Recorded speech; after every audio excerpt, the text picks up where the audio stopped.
Hello and welcome to the Robbies Podcast, your destination for in-depth discussion and analysis of the Premier League. I'm Robbie Mustoe, he's Robbie Earle, and here are today's topics. Manchester United enter post-Ten Hag era drawing 1-1 against Chelsea. Arsenal lose 1-0 to Newcastle. Manchester City also lose 2-1 away to Bournemouth. Liverpool come from behind to win at home against Brighton. And Tottenham make a statement win with a 4-1 victory over Aston Villa. That's what we've got coming up in today's episode. Okay, my friend, there is only really one place to start this weekend, and I say that based off the last time we did a podcast. Erik Ten Hag was still manager of Manchester United, having lost 2-1 to West Ham. That has changed. He's lost his job. We know Ruben Amorim's been appointed, won't come into the hot seat until November the 11th, so another week before they get their man. But the amount of column inches, Rob, the amount of media attention that this drawn, obviously based off the size and history of Manchester United. So before we get into the game today against Chelsea, just your thoughts, Rob, on Ten Hag and what legacy he's left, and your thoughts on Amorim and what the future might look like. Young, I think he's 38, 39-year-old Portuguese coach who comes with good pedigree, but obviously hasn't been in the job that long.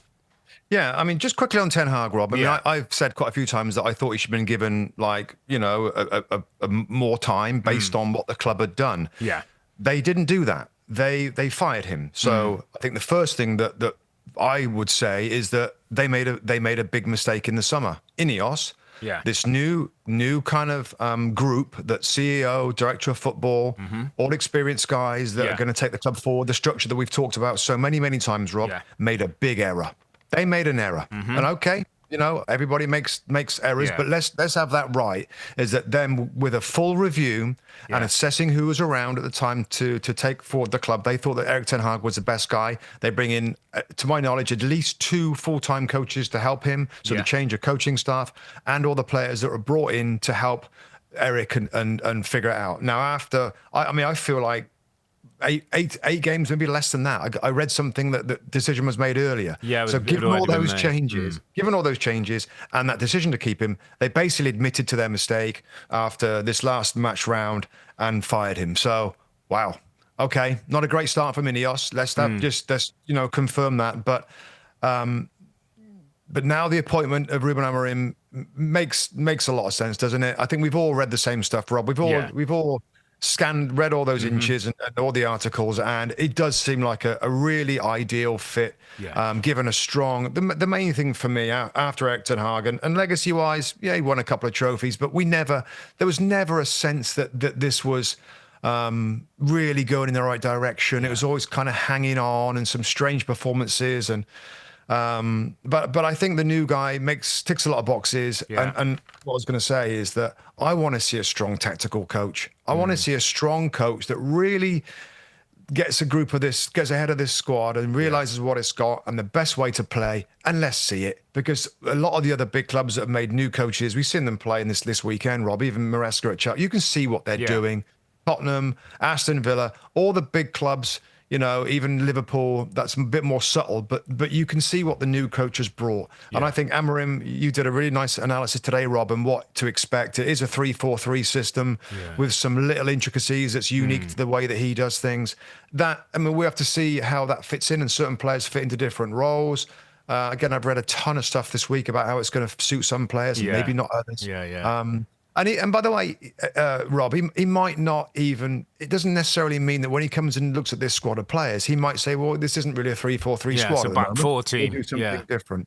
So I think it's another new start. And, a lot of people will be hoping for the best. Now, whether, we'll see what sort of start he gets off to. But I think it's a very good appointment after they basically admitted to their error. In the summer of extending Ten Hag, and let's see what this guy can do. I think I agree with you, Rob, in terms of the error. Certainly, listen, I was a bit like you. Was thinking, well, having given him the role, having given him an extended contract, do we need to see 15 16, 17, do we get to Christmas and then take a view? Listen, they decided, it seemed earlier, I believe obviously the Liverpool result, the Spurs performance and result was it probably was nail in the coffin for Ten Hag. I have to say, Rob, in 2.5 years of looking back at Ten Hag, and I'm not disrespecting the League Cup and FA Cup that are, serious bits of silverware to win and part of your history, but it just always felt temporary to me, Rob. It never felt like it was a long-term position. Every month we could be deciding, should he stay, should he not stay? You can make an argument why you should give him an extra month. You can make an argument why you should sack him.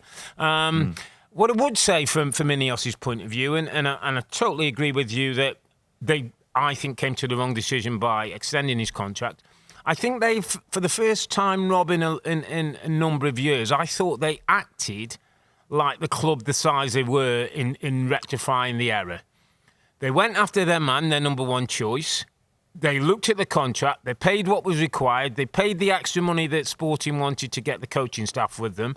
And they've got their man in place within the next 7 days, and they start to work in a whole different way, with a whole different structure, with some, serious people in the right places now. And if it's to work for Amorim, then great. But I would think, Rob, this is the start of the new Manchester United. We forever keep going back to the Sir Alex Ferguson era and the 2013, the last title. But you know what now? This club is moving forward. It's modernised, like all the big European clubs. It's getting the right people in place. And I think that if Amorim works, great. But if Amorim doesn't work, the players they bring in, the structure at the football club will be there for the next person, if it's not Amorim, to take this club on. And I think that's the important point. That it almost feels like Manchester United have just started to modernise. That they were a bit old. It was like a great old historic building, but now it's been modernised, and it's been modernised with one of the highly regarded young coaches. He's absolutely not the finished article.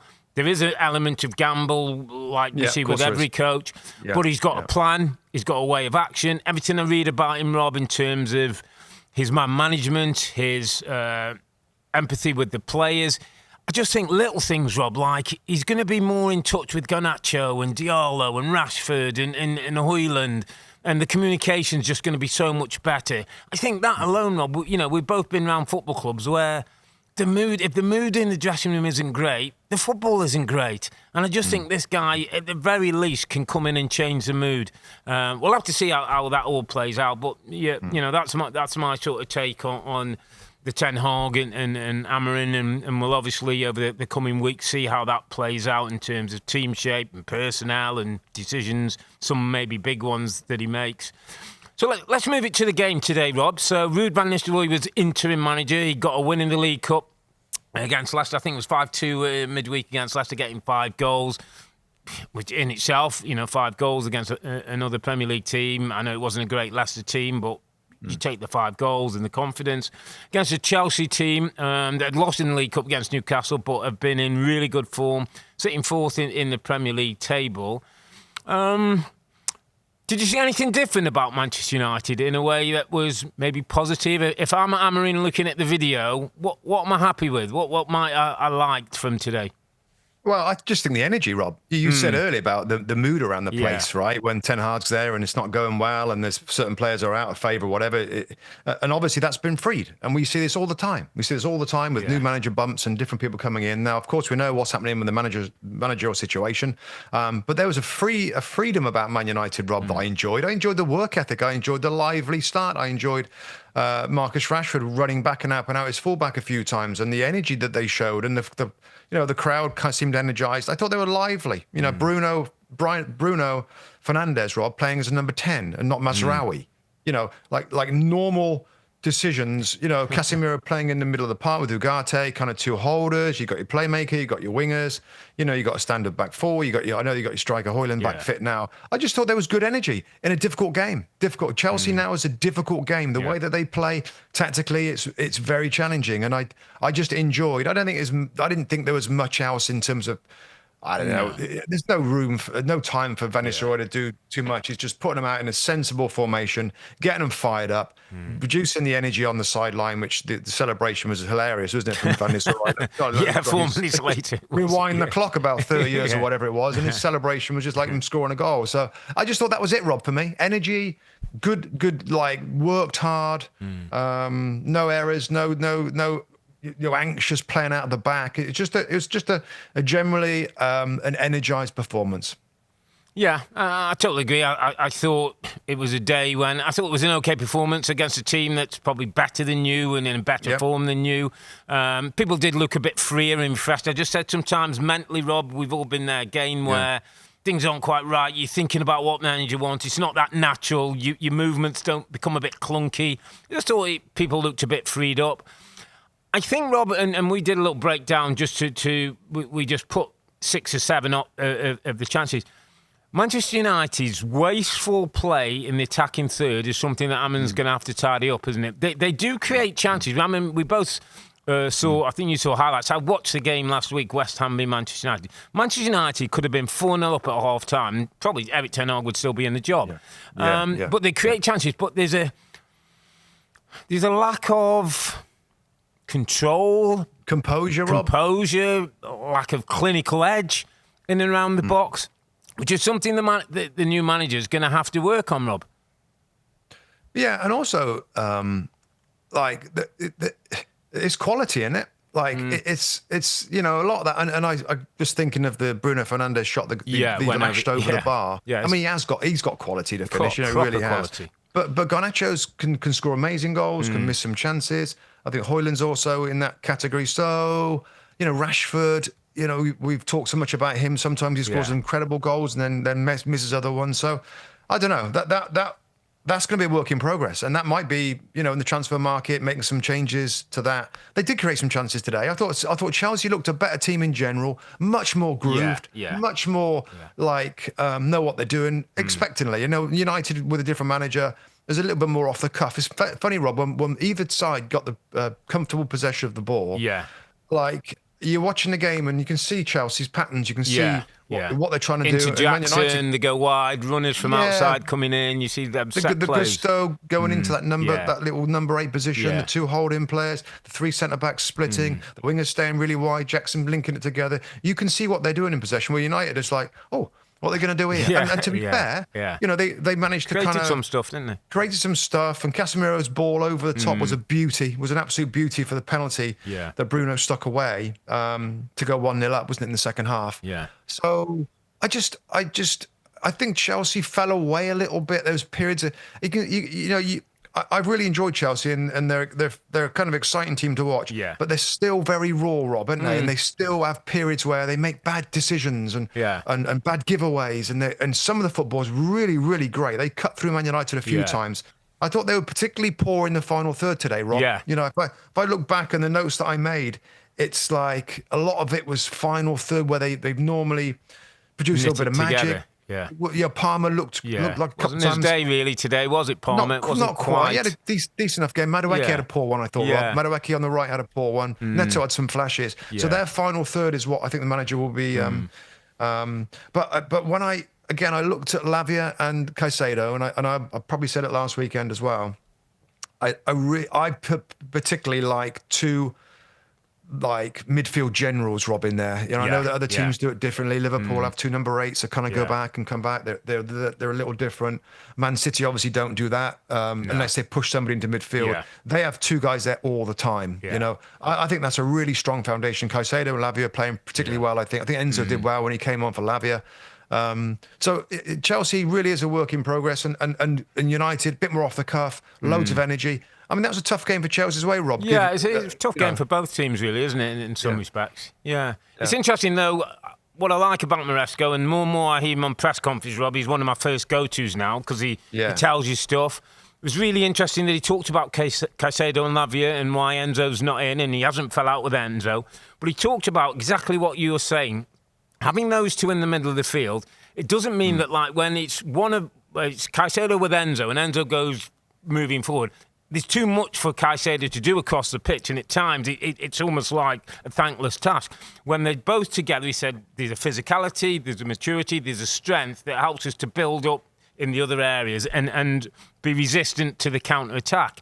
And he explains it so well, and he's got such a good manner about him that it's hard to argue. And again, like you say, I think we're seeing the development of a young partnership. I kind of get, Rob, that they probably help each other. Like, know that there's been a bit of stick, know there's been a bit of criticism about how much been paid about. I'm almost like, come on, let's go. He's 23 years of age, Caicedo. 23. He probably hasn't played 100 Premier League games yet. Yeah. You know what I mean? There's so much more to come, and the goal today is an absolute bonus because he's not known for that. But I agree. I think that there's still a work in progress, but so many good things to look for. They're learning today, Rob. That's a good learning experience today at Old Trafford. Like, correct. A lively Old Trafford. Yeah, they're learning all the time. 4 minutes after going down, they got back in the game. Yeah, just one player I just want to mention before we move on. And there's been no talk about him, and he's part of the Chelsea back three, but I think he's a potential superstar. Wesley Fofana. And I've chucked him in nice and early, and he's not underappreciated because he wasn't outstanding today. But if you look at the moments where he does get caught a little bit one-on-one, he's enough quick. He's very, very quick. Yeah. We know he's super confident on the ball. We know he's had a ton of injury issues. So I'm not kind of blasting it out there. I'm just saying to everybody, keep an eye on. When you watch him, keep an eye on him. Just watch him play because he's a defender and he's got great pace. I think he's a potential to be an outstanding, really world-class centre-back, given experience, given a little bit of time, and given staying injury-free. My goodness, he missed the whole season, didn't he? So he's on his way back, but I just think he's something to watch for. I think he's special. I really, really do. Just before we move on, mate, I want to just get your thought on this. I've just returned to Manchester United, and we know Amarin's coming in, and we'll see how that all looks. Ruud is the interim manager. So I suggested to Bex, just when we're watching the game, I'm seeing the chances and the young players and whatever. It's not quite working, as you say, in the last third. Only 9 Premier League goals, this season tells its own story. And I said to Bex, if I was Amarin and it fitted with Ruud van Nistelrooy, I would make him part of my staff and give him the responsibility of working with the forward-type players. I think that's a specialist role. Ruud's making all the noises that he wants to stay at the football club. Who knows? Listen, if Amarin decides I want it clean, I want everybody out, I'll bring my guys and we'll do it my way, I get that. But I also, just for me, Rob, I'm just thinking, if I'm Garnacho, if I'm Højlund, and I know I'm working with Ruud van Nistelrooy, on periods, on afternoons, on mornings, on specific work that I need to become a better forward, I think that's something that Manchester United and Amarin can use going forward. And even if it's just this season, a bit of continuity, another voice, somebody around the dressing room who's got that history of Manchester United. It's something that I think if I was Amarin, I would explore and investigate. I think Tim was of the other opinion, not sure if Ruud would want to stay, and I think it's better just to clear decks and start again. Yeah. Where are you on this one? Well, I think it's, first off, if it's a big question, I guess the first thing is Amarin. Does he want him on that front bench, right? Does he want him as one of his assistants? Is that a distraction, being there, having him there? So I'm not sure he'd want that, right? Okay. And of course, he'd love Ruud van Nistelrooy to be a forwards coach at the football club. Yeah. But Van Nistelrooy is going to want more than that, Rob. He's not going to want to just show up and training and take the strikers for finishing. He's already managed the club. He's having a little taste of it now at Manchester United. I don't think he would stay at the club just to train the forwards. That would be magnificent. But I just don't think they're going to get be lucky enough for him to want to do that. Now, maybe if he's an assistant coach, as assistant, he has all the duties and that's part of it. Absolutely. But I would tend to think that Ruben Amorim might just want, I think he's bringing his whole staff, isn't he? I'm reading. So I don't think that's going to happen. But I know what you mean. I mean, the connection between the fans. I mean, we both played against Van Nistelrooy many times. Yeah. He's right in our era. He was a magnificent player. He was right up there with Thierry Henry for me as the best striker around in those days. But Yeah, so we'll see. But it's a good show. Okay. I mean, when you see him there connecting like that, it was There's something in there. There's something positive about it. Yeah. But we'll see. Yeah, big decisions for Manchester to make it down the road. Let's go to St James's Park, mate, where it was an interesting game coming up. It's an Arsenal team that are not firing on all cylinders. A Newcastle team that just got a good win in the League Cup against Chelsea. I remember listening to Eddie Howe and in his press conference, Rob, and he came out with a phrase, and it's maybe one he's used before, but I know it. He said, intensity is our identity. And he was saying that's who they are, and that's when they play well, and that's the standard we've got to get back to. And I thought during the game, Rob, I thought their football wasn't exhilarating. I thought their appetite, their energy, their drive, their want to do what was required, their hard work, at times the wide players tucking in and doubling up on the wide players and the threats. I thought they were so well prepared and so well managed, and I thought it was a credible one. And the biggest thing I would also say, which is a credit to Newcastle, also a bit of a criticism on Arsenal, at 1-0, I never really thought the game's in doubt. No. Never really thought that Arsenal might get back into this. It just wasn't one of them days for Arsenal. And Newcastle's appetite to want to work almost felt like they were in the title race and one of the other teams might be struggling a little bit. I thought it was a spectacular performance from Newcastle United. And I think I tweeted it or put it on some social media or threads or something. I thought they were spectacular, Rob. And not in a way that you'd normally think of silky football, creating, scoring a lot of goals. I thought their defensive kind of approach, attitude, organisation, tactical setup was immaculate. Yeah. Arsenal, tried everything. The manager made all his changes. It's not as though Arsenal were really bad. They couldn't get close to Nick Pope.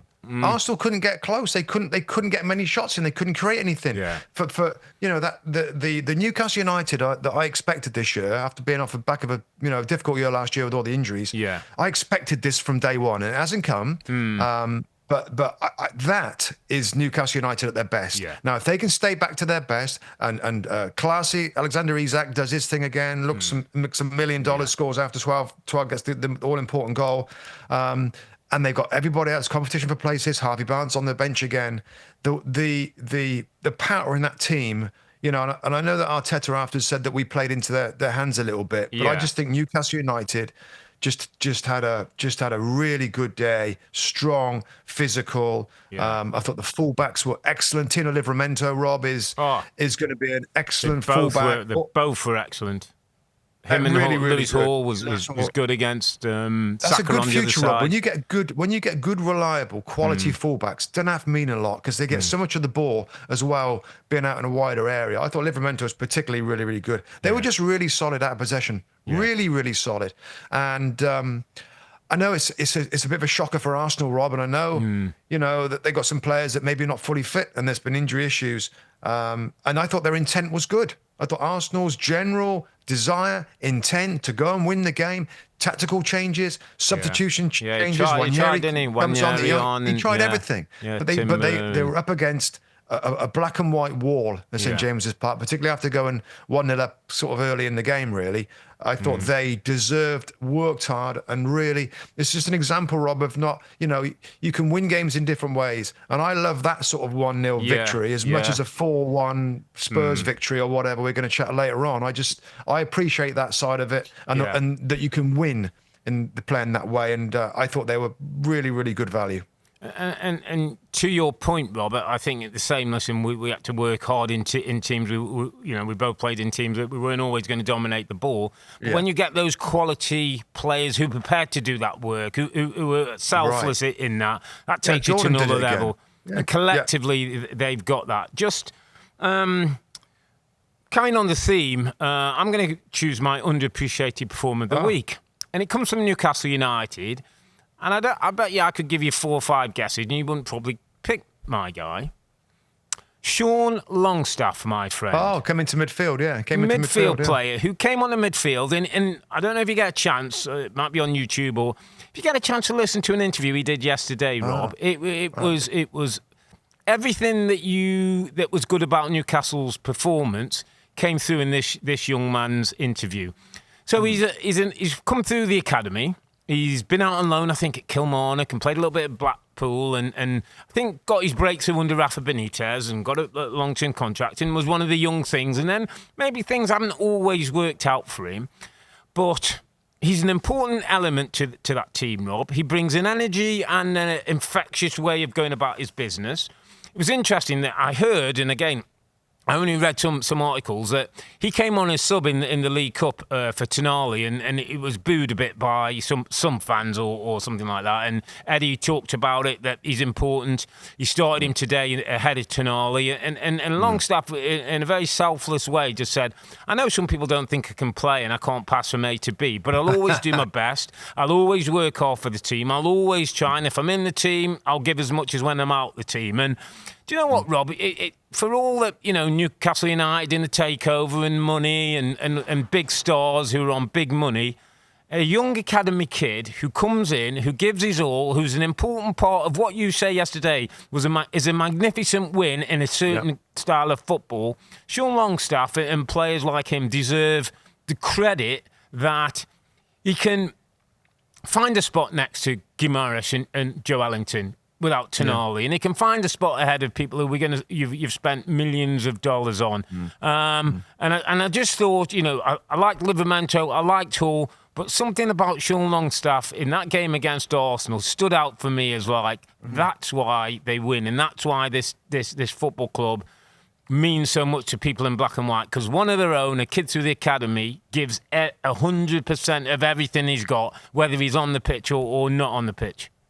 Yeah, I like it. And by the way, Eddie Howe likes him as well. I've heard Eddie Howe many times saying that we've missed Sean, he was out injured for a period. Yeah, and he said he was badly missed. And, I'll quickly add on to that, Rob, that I think we've spoke before that goals, so many goals come from transitions, right? When you quickly win the ball back. Well, why don't you have a really good player in your team that forces transitions? That's what creates and score goals. Yeah. Yes, the superb, through the players, through ball, key passes is amazing, but we don't really see a ton of those. We see more goals created by transition, somebody winning the ball back, they're in bad positions, then you break quickly and score goals. Now, that's what he's good at, and that's why he's in the team. And that's why that sort of player is a really important player for that very reason that people don't realise. He's not just tackling and he's just there to win. But those create opportunities for his team to score and to counterattack. Yeah. So I like it, Rob. I like it. And he'll be under pressure if Tonali came on and looked quite bright. But, when you talk about the blend of your technical players and your physical players, if Eddie Howe says that their intensity is there, what would you say is their identity? Yeah. Well, you need intense players. He's part of it, and Sean Longstaff, he's an intense player. So I like it. It's a good shout, and it's a good. Just quickly on Arsenal, Rob. Yeah. And not an uncommon comment, but Martin Odegaard. I mean, when you're up against that sort of team that's really closed all the gaps, you need a real clever little player, creative. And he's that guy. Yeah. And the longer he's out, then the Arsenal really look like they're missing him badly. Maybe he's the most important player on the team, probably is. It's showing it now, and they need him back really quick. Well, I think we were thinking down the same line. I've got two reasons that I thought Arsenal didn't get anything from the game. I've got their miss two of their go-tos. One was Martin Odegaard. The second, Rob, and I put him as a player on the rise. Declan Rice did a little breakdown of his deliveries in the box, and set pieces didn't turn up for him. Set pieces were really poor, Rob. On a day when they might have needed something, Declan Rice's deliveries weren't good. Corners weren't really the threat, and so how many times the set pieces won them the game on a day when he did, and then the football wasn't great. Newcastle ended up with all 3 points. Okay, but as we move on, Robbie Earle, and what you normally think with Arsenal losing, you think, well, Man City now are going to do this and do that, and they're going to be ahead of the table. And they went to Bournemouth and lost the game 2-1, Rob. I mean, what a league. I mean, I was on last weekend, Rob, and I think I kind of made a comment at some point that how crazy this league and how competitive it is. Yeah. Maybe this year more than others, Rob. And I'm not going to go crazy and make big statements, but it feels like the top of the Premier League table this season could be a bit open. Yeah. Could be a bit open. Pep's moaning about his the amount of players he's got injured there, and even afterwards, it's kind of an excuse. We couldn't live with the intensity of Bournemouth. Bournemouth are a pretty intense team. Yeah. And I just find I think it's going to be fascinating. So just let me continue on that, Rob, with Pep and his philosophy at Man City. He's always said, I would rather have a small squad and not risk players being fed up, cheesed off. They're not on the team. They're not playing. Pep does not want that at all costs, right? No. And the other side of that coin is, and he's admitted that the risk is, if I get a lot of injuries, my squad is very, very small. And I think over the last 6, 7, 8, 9 years, Rob, I remember I spend not a lot of time, but I noticed the amount of injuries they don't get at Man City. They've had an astonishing injury record over the last 5, 6, 7, 8 years. And that's led to them winning all these trophies. Now, we haven't seen a period of time where they've got 4, 5, 6 out for any length of time. Yeah. Maybe now, Rodri, of course, is still out. Jack Grealish is out. Stones is out. Diaz, Oscar Bob, maybe a couple of others I've forgotten there. Maybe some are playing with injuries. That might mean that this Premier League this year, Rob, at the top, could be more open than we've seen it for the last 6 years. Yeah, I don't disagree. I think Pep was trying to make that point. So prior to this game, they won 2-1 at Wolves. It was a tight game. They won 1-0 against Southampton last week when he said Southampton played well. Yeah. And now they've lost 2-1 to Bournemouth. Yeah. And Pep said, if the standard of the Premier League is playing against Wolves and Southampton, who were both in the bottom 3, he said this league's one of the toughest leagues to win. And I think that was his little kind of signal to saying exactly, echoing what you're saying in terms of, listen, Bournemouth used to be, and I don't mean this in a disrespectful way, but Bournemouth was a team that were always going to be fighting in the Premier League just to stay in, and that was their ambition, and generally the bigger boys more often than not are going to beat them. This Bournemouth team under Earle is completely different, Rob. I said to Bex, she asked me, where are you with Bournemouth? And I said, there's 2 things that happened very quickly with Bournemouth. They're a very dangerous outfit to play because of the way they're set up, because of the players they got, the system. The front 4, Semenyo, Tavernier, is it Kluivert and Evan Nielsen, is a threat, mate. All 4 can cause you problems. And the other thing that you have to do now with Bournemouth is go there with respect. Go there with... It's not little Bournemouth. It's not going to Vitality. It's not only 11,000 people there. Because if you go with that mindset and that attitude, they'll run all over you, mate. They'll absolutely take all 3 points.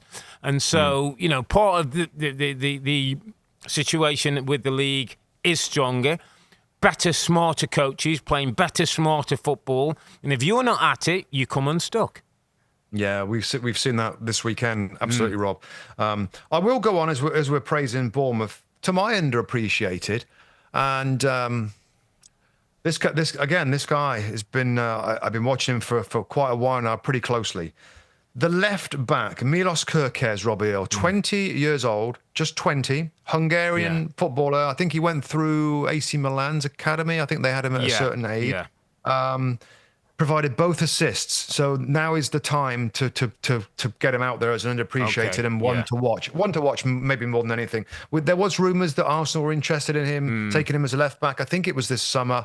But Kerkez, if you watch him play, he's one of them that looks really comfy going forward. Really good left foot. 2 crosses in for the goals are really, really good. But defends too. And at 20 years of age, if you just watch the way he plays, he's got a little bit of fire in his belly. He's kind of aggressive defender as well. There was moments where you saw his kind of face as celebrating defending pieces as well as his assists for the goals. So, if you look around the league, right, and just before we jumped on the pod, I had a quick look down the kind of top of the Premier League table, looking at their left backs.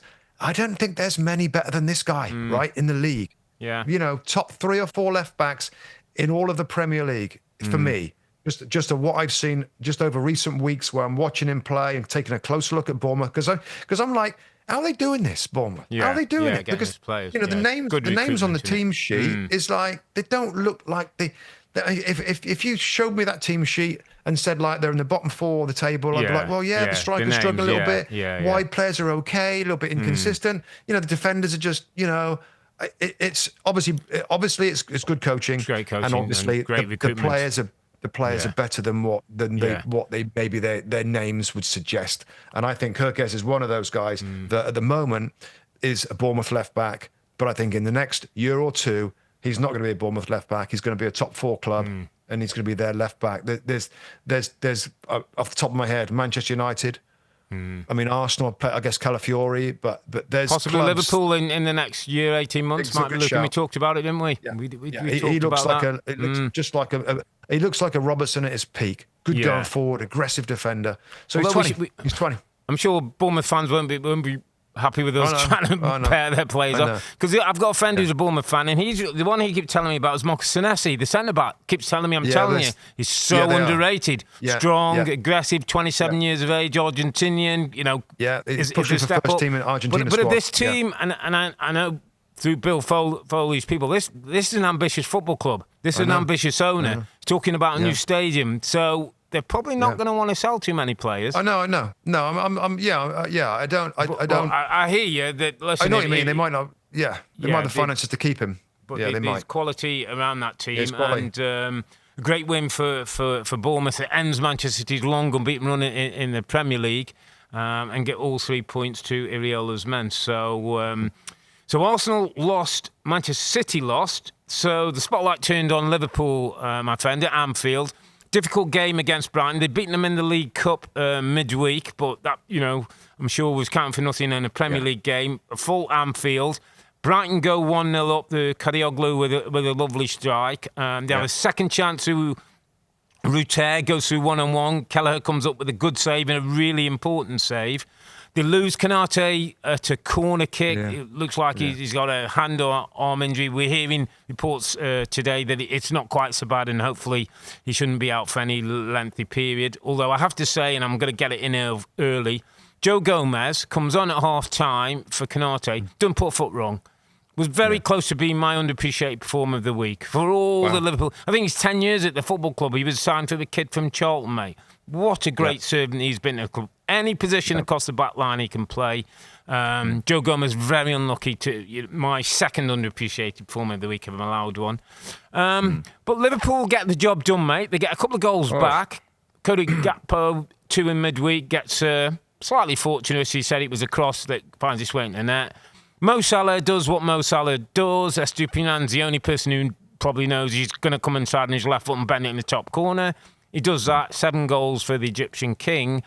And Liverpool go to the top of the table, my friend. Yeah, but it's not that straightforward. It's not that straightforward. Okay, thank you. Go on then. In that window, right? So of course there's all the games going on, and you kind of like with Peacock now we can pick whatever whichever one we think's interesting. I thought it was going to be an interesting game, and flipping out, my goodness, was it an interesting game? Yeah. I mean, I know you've got your eye being in the studio. You got to get your eyes off her. I was trying to keep an eye on Liverpool. Yeah.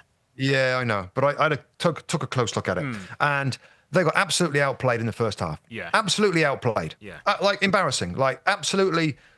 Liverpool chasing shadows, Rob. First note I've got here. First note when I'm after like 5 or 10 minutes, you start making notes of what you're seeing. More energy needed. Really poor press. Not very good out of possession. Must make it harder for Brighton to play. Brighton dominated. Brighton absolutely dominated. Some of their football, and the managers come in again at Brighton. Another one that's taken from the old manager and his own kind of fingerprints on it, but played lovely football, played right through Liverpool's non-existent press. Now halftime comes, of course, and this is where the managers earn their call. And I remember sending out on social media, "Wow, that was Liverpool chasing shadows. Like they gotta come on, something different." And it was different. And there's 2 things, and it's interesting because Slot talked about it afterwards as well. He did make a tactical change where Trent Alexander-Arnold, as we know, Rob, is particularly last year, came into centre midfield all the time. With Arne Slot, he's less keen for him to do that. And he didn't do that first half. And it's left with the same system, the same midfield players. I thought McAllister's having a little bit of a quiet period, to be fair. And, Alexis McAllister is a player that I absolutely love. And they couldn't build up play. And then they just chased Brighton's football. Second half change was Trent moved way into midfield. So that was a definite tactical change that he did. But as he said afterwards, he said that wasn't the reason we were better. He said it was just more intensity, more energy. He said we didn't show up in the first half. And it's like, yeah, absolutely right. Like it's still so fair play to the manager, makes the changes, gets the job done. Now from there, Rob, right? From there, what do we then think? Liverpool. This is how I feel about Liverpool. They're top of the league. There's one of 2 ways it's going to go. If they continue to be a little I mean, they're still finding themselves, right? So we've got to accept that. The manager's still finding out about his play. He's learning all the time. He's got something. Obviously, they're on a good little run. They're top of the league. He doesn't want to change too much, but he's learning all the time. But we can see from not just that first half, but other games as well, where they've got away with it a little bit, they're still a work in progress. Yeah. Now, either they're going to get better, and the manager's gonna fix certain problems as he goes during the season. Because I feel like there's a lot more from Liverpool. They're sat top of the league table now, Rob. They can be a lot better than what they've been. So if they find their best stuff, or the manager tweaks it in a way, or makes some changes that gets them playing more 100% more of the time, they can absolutely win this Premier League. Absolutely win it. The other side of it, if they don't do that, I think the little pieces of signs that it's still work in progress are going to mean that they're going to drop down the league a tiny bit. It's a funny one, because they're there, and I don't think they've been at their best, Rob, and they've got away with it a few times. Are they going to get better, or are they going to do the same? Where I think other teams in this league, with what we've seen with teams up and down the league, Rob, can be competitive, then they might fall away a little bit. That's my thought. It's kind of exciting and not concerning, because it's so early yet. But I just feel there's more to come, Rob, and yet they're top of the league. And it's really interesting, Rob, because I agree with what you said. I was looking through, so I went back after the game and looked at some changes. McAllister, Zoboszlai, probably both not on top of the game, come off. Jones and Diaz come on. Changes the shape a little bit when he needs to, gets Mo a little bit higher up the pitch. And then there was another thing that I saw, Rob, that came out there. Somebody said, late on he stuck on Conor Bradley just to stop the threats down the wide areas on the right-hand side with Trent, just like as Brighton are trying to get overloads and things. And so the two things that came out, Rob, that I thought were really interesting and which I think we're finding out about Arne Slot. He said a few weeks ago, I'm still finding out about my squad of players and how we react in certain situations, which I thought was very open and very honest. But the thing I would say, Rob, is we, for the last 2 or 3 years, used to say Jurgen Klopp is one of the best managers at half-time and affecting a game. He knows what kind of the things to do. What I like about Arne Slot is it doesn't seem like he's totally taken by X's and O's and shape and things. Like you said, I think the first thing he said in his interview yesterday was like, forget the shape, forget how we were playing. We weren't at it. He weren't, that's right. And if he can address that as well as the tactical stuff, then that's when I think that they have a chance. And, another win, Rob, they go top of the table. It's not the fist pumps, it's the claps, it's the little conversations with his coaches at the end in his very understated manner. I don't think he could have hoped for anywhere better start than this. And if it falls off a bit or if things don't quite go, you know what? I don't think any of us, I hardly know anyone who thought that Liverpool would win the title this year.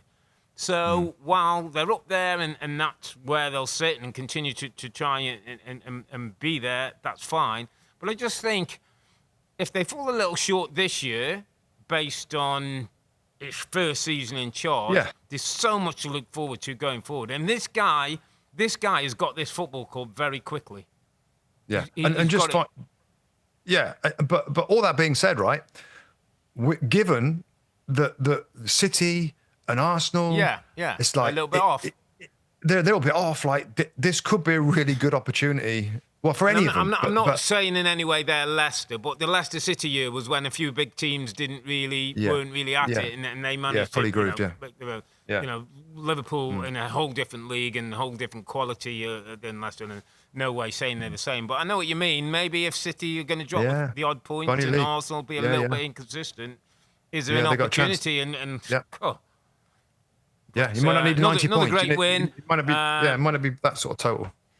Do you think, just before we move on, and I know we will move on to Spurs and their win against Aston Villa, do you feel at any point this, as we go into the second half of the season, and Klopp will know his players and understand, do you think the players out of contract in any way will affect the second half of the season? Because we're talking about some players, Rob, if they're thinking about moving or the moves overseas, we could talk about a player, let's say one of the three, already be signed up for somewhere else. And there was a very, very interesting, semi-cryptic, maybe I'm not smart enough to totally understand it. Mo Salah put out a recent tweet about Liverpool and always wanting to be in their champions. And it's in every way, and I'm not trying to be mischievous, showing that Mo loves being at Anfield and being part of it. It just, I don't know what, I couldn't quite pick up the sense of what the message he was trying to give.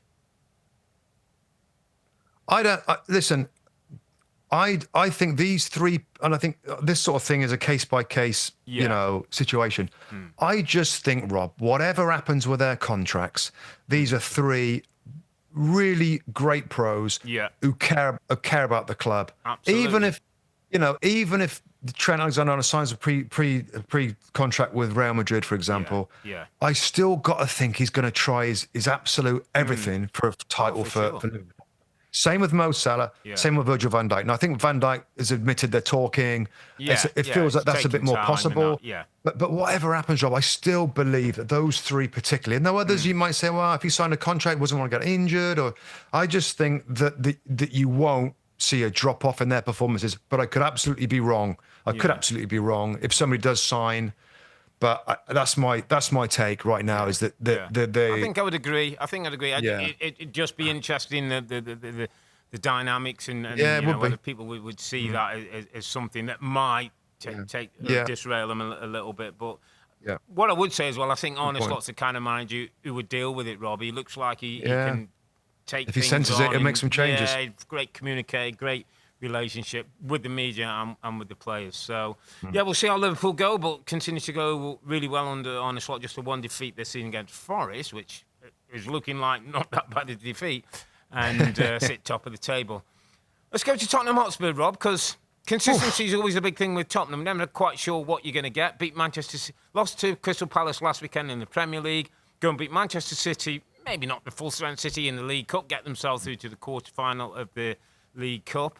And then they faced an Aston Villa team that always difficult to play against, really well set up. Former Arsenal manager Unai Emery. Was his birthday today, I don't know if you know, 53rd birthday, so not the birthday present he would have liked. And Aston Villa have the shape, have the structure, get themselves 1-0 up, and you're thinking, this is going to be a difficult day for Spurs, and not how it turned out, Rob. And I also have to... I'll get your view on the game, and then I want to go back to the substitution of Heung-min Son and how that may or may not have played into the way the game played out. Yeah, I mean, first off, mate, listen, we watch thousands of games, and there isn't very often where I see a game and it's like, wow, like to see such a change, it's hard to explain. It's hard to explain.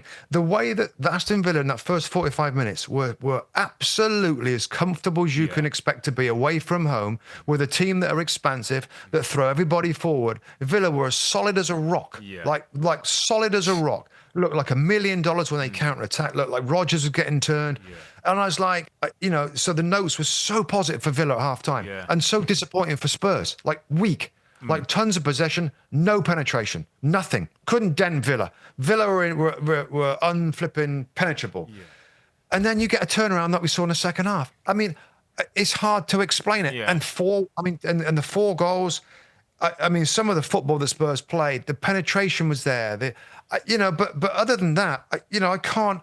It's just one of those that I think, wow, who saw that coming? Who saw that coming with such a change? And with all the notes I've got on Villa are really good until they get second half and fell away.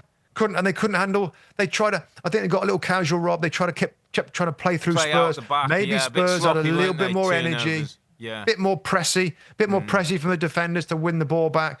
And I go back to the same thing when there's transitions. Then you win the ball. That's when you score goals. That was the case today for Spurs. I did like Solanke's first. Was it his first goal, Rob? First goal when he gets played through and then lovely little dink. Well, Kulusevski's ball. Kulusevski's ball. Timing the ball. Is beautiful. Beautiful. Well, the finish takes a lot, Rob, because you almost classy, you take a breath. You have goal. a moment. You wait for the goalkeeper to make his move. For someone who hasn't been in great goal scoring form, I thought it was a beautiful finish. Yeah, it was a beautiful finish. and just what he needed, Postecoglou. And that is still going to be the story with Spurs about consistency. I mean, all that being said, right, after the game, Rob, of course, we're doing this on Sunday night, and you only have a certain amount of time to... When I look back at the first half at Tottenham, they didn't penetrate too much, and they were a little weak in their possession, but they didn't... Did they look like they were... It's not as though they got opened up a ton of times. No. The goal is a Vicario, is a set piece that didn't deal with it well, and I thought your and Tim's analysis at halftime was really good about a goalkeeper trying to deal with that difficult situation. Other than that, Rob, it's not as though they got ripped apart, Tottenham. Ollie Watkins went through, should have probably done better when he screwed one past the post, and I think Rodgers had a little breakaway when he didn't get a great. But not great. Not a ton. Huge, no. But I thought that was the game plan from Villa. Sit tight, have a structure, we'll break on them, if we get a goal which comes from the set piece, and then we'll go into the second half, Spurs will have to open up. And I think Villa thought then that might be the time for them to counter-attack. Yeah. Certainly not how it started. Second half, just a different intensity, moved the ball quicker, ran forward with real intention. And I want to go to the Heung-min Son, Rob, only because we're sitting in studio, and 55 minutes on the clock, he's played a beautiful ball for Brennan Johnson to get the equaliser at 1-1. And 55 minutes on the clock, I would assume that he's so important to the club.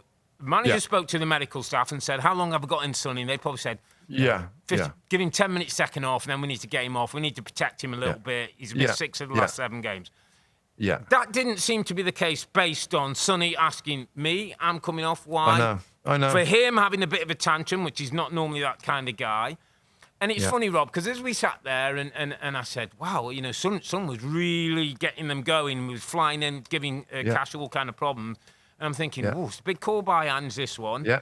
And it's funny, Rob, innit, that, Ten Hag had calls last week. You've talked about Slot having calls and managers, Arteta having his calls and not working. And if Spurs had lost that game today, with Heung-min Son off the pitch, with the reaction that he had, Ange is up against it, by the way. The media are circling for him.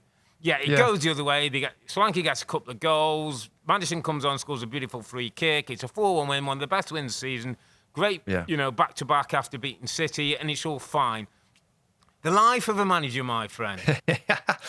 Well, I think also, by the way, if they had lost this game, I mean, Richarlison, who was his replacement, sadly for him, looks like a hamstring. We don't know, but went off injured.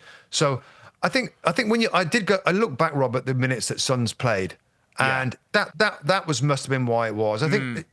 Wouldn't he have known that, Rob? Wouldn't in that situation? Every time if that was me or in a dressing room, usually the manager would have said to the player, "Listen, 55, 60 probably. minutes, and then you got to come off." It didn't seem as though Son either thought that or knew that, or whether he felt he was better and didn't need to cut. But I do like with Ange that when he makes a decision, he makes a decision. He goes with it and he backs it. Yeah. He's strong, Rob, and that might have been what they said. And by the way, there might be some data that they have. The players have these the GPS thing. So maybe they track his runs, his how many sprints, or something. And maybe something's flashing up like he's done a certain amount of work, really. Yeah. So you have to admire that. But at the time, I watched the game, I'm like, what? Why? Because he made a brilliant ball in. He looked. It's like, wow, what? But that must be what it is. And he hasn't played a ton of minutes, and he's had a thigh injury. You have got to be careful, particularly, in these times, really. There's so many injuries, so many games, so many different competitions. When I sort of sit back and thought about it after the game, I thought, well, and maybe I said that, Rob, because they win the game and it all seems okay. If there would have been a loss, you're right, there would have been a lot more questions, but it must have been to protect the player, even though he feels good. I get it. And it worked out. It worked out for him. But that's what you want from Spurs. That's what you want. Penetration, classy football. I mean, the first thing for them, what they want to do is control the ball, control the game of possession, which they did, and just provide a little bit of quality in the final third, which they did in the first half, but they did in the second half. Wow. What? I mean, you talk about Villa, and now I think Spurs, what are they 2 points behind? 2 points difference. Could have been 8 points if Villa had won. 2 points different. Back in the race. I would say fourth spot in the Champions League. We've got 4 or 5 clubs probably including United with a new manager, will still be feeling that they might get that spot. Yes. So, that's the Premier League for you, mate. Premier League football, you just never know. Listen, mate, we've got to quickly run through some other results, but we're not going to go too quickly without giving Nottingham Forest a little bit of praise, my friend. There's a certain Robbie, one of us Robbies, who had Nottingham Forest going down. I can't believe which stupid Robbie would have gone that way. Hand in the air. But, it's all right, mate. We all make mistakes. All right. How?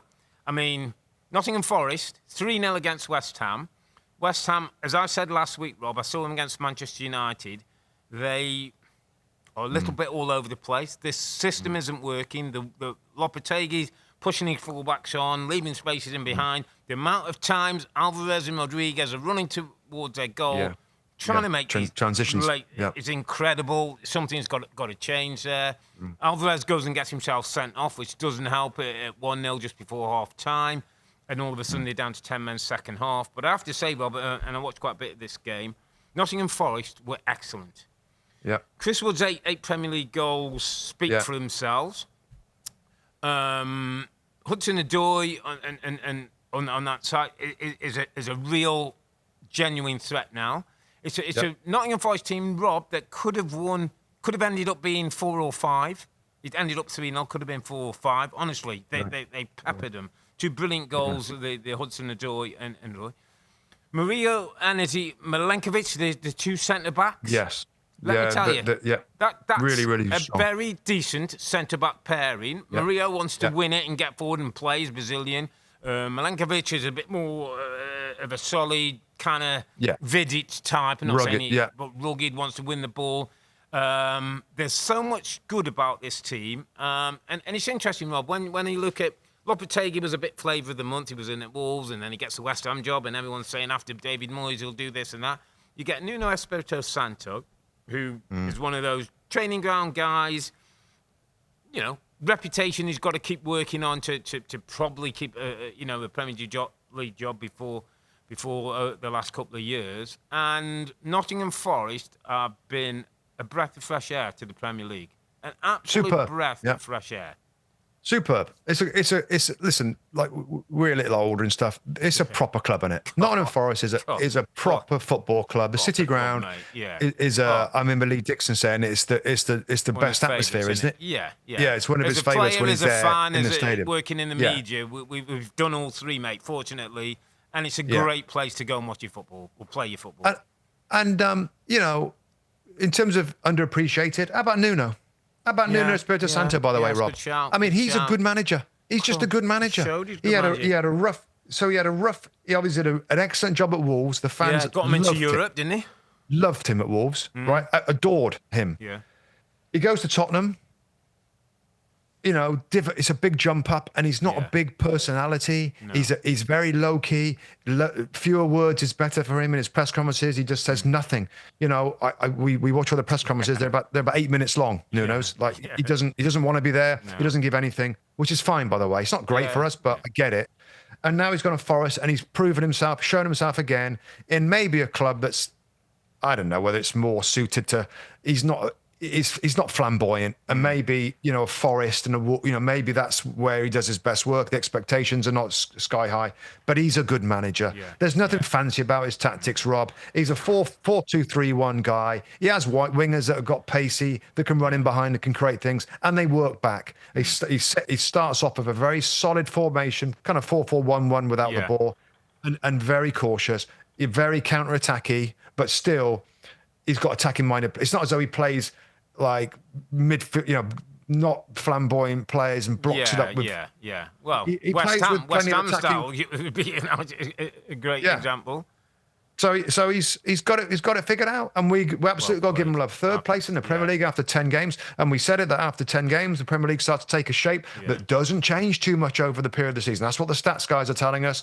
Well, I mean, can you imagine Aston Villa in the Champions League this year? Nottingham Forest in the Champions League, ex-European Cup winners, ex-European back-to-back champions, Nottingham Forest. So incredible, incredible story. Great job from Nuno.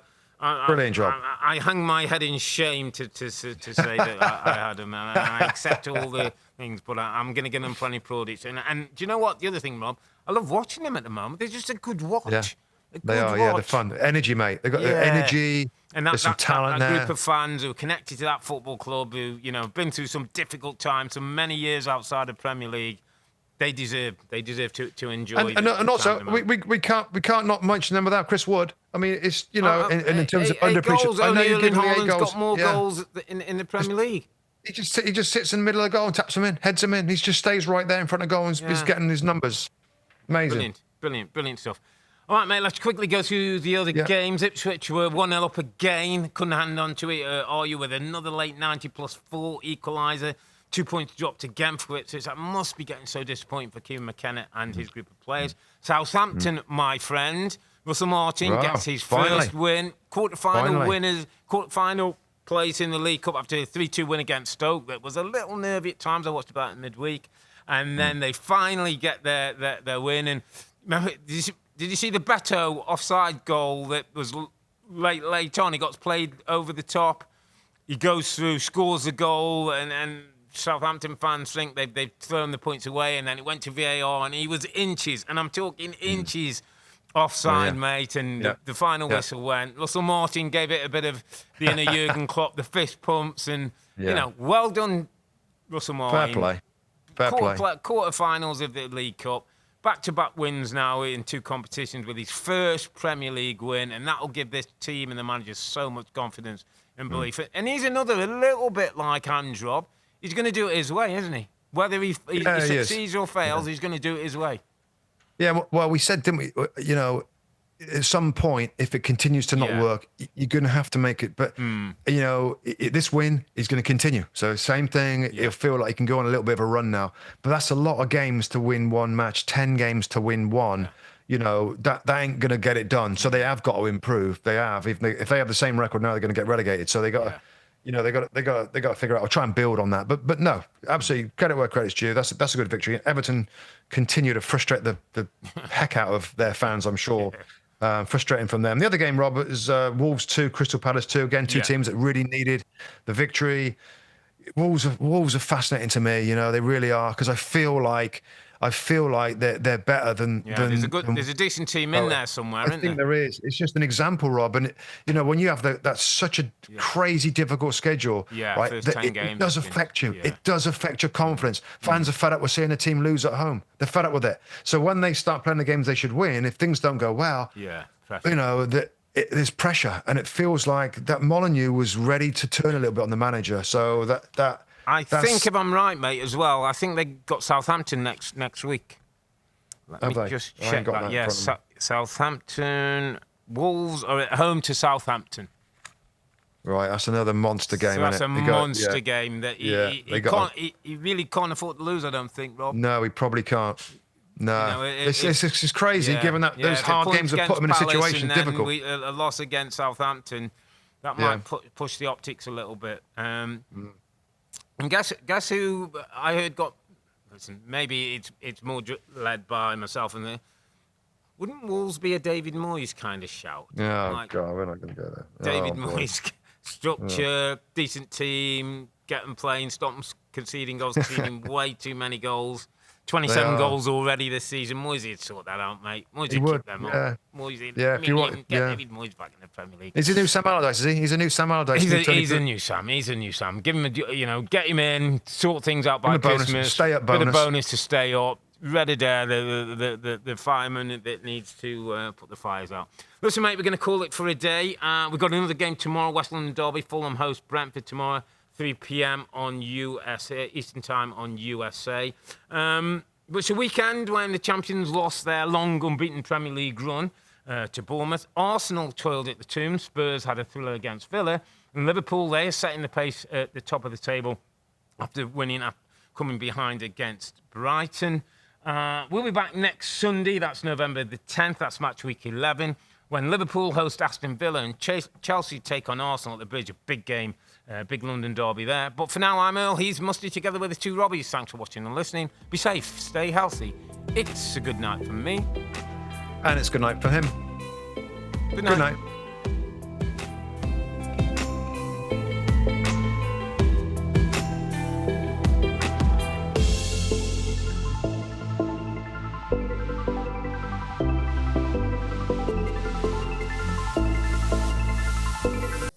Hi there, I'm Rebecca Lowe, studio host of NBC's coverage of the Premier League. Don't forget to hit subscribe to watch more videos all season long. And if you want even more Premier League content, from original series to live matches, head over to Peacock.